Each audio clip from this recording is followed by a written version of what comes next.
Magandang hapon, Pilipinas. Mula sa Pag-asa Weather and Flood Forecasting Center, narito ang latest sa ating panahon.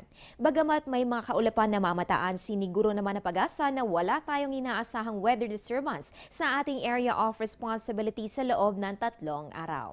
Ngayong Huwebes, bukod sa mahina northeast monsoon na nakakaapekto dito sa may extreme northern Luzon, nakakaranas po ng mga pag-uulan ang mga probinsya na Surigao del Sur, Davao Oriental at Compostela Valley sa mga oras na ito, sanhi po yan ng wind convergence. Ngunit dito naman sa Metro Manila at natitirang bahagi naman sa asahan na minsan lamang magiging maulap ang kalangitan na meron tsansa ng isolated rain showers or thunderstorms.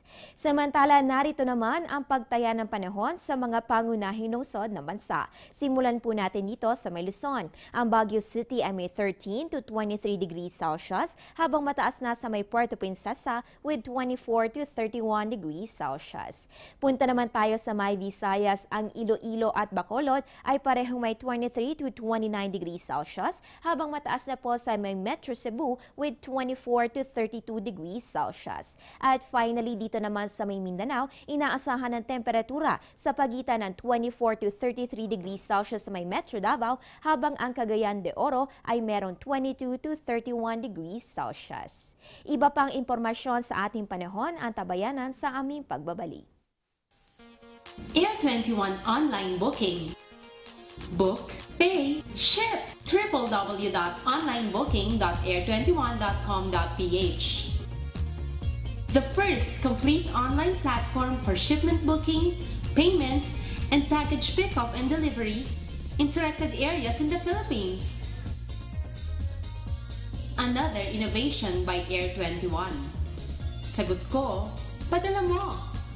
Unti-unti nang tumataas ang ating mga temperatura kasabay ng nalalapit na bakasyon ng karamihan sa atin. Kaya naman namamayagpag ang salitang summer sa mga usapan, telebisyon, radyo, dyaryo at social media. Ngunit meron nga bang summer sa Pilipinas? Well, ayon po sa Pag-asa, wala pong summer sa ating bansa. Dahil isang tropical country ang Pilipinas. Ibig sabihin, dalawa lamang ang ating official seasons. Wet season o panahon ng tag-ulan at hot and dry season o panahon ng tag-init. Ang summer ay nararanasan lamang sa mga temperate regions na may 4 seasons. Technically, hot and dry season o panahon ng tag-init ang tamang terminong gamitin lalo na sa panahon tuwing bakasyon ng karamihan. At yan ang latest mula dito sa Pag-asa. Ugaliin mag-monitor na weather conditions sa pamamagitan ng Panahon TV Facebook at Twitter accounts. Antabayan na rin ng aming susunod na update mamayang 3:00 ng hapon. Ang update na ito ay hatid sa inyo ng Panahon TV kung saan walang pinipiling panahon ang pagbibigay impormasyon. Ako po ang inyong weather girl April Enerio. Magandang hapon.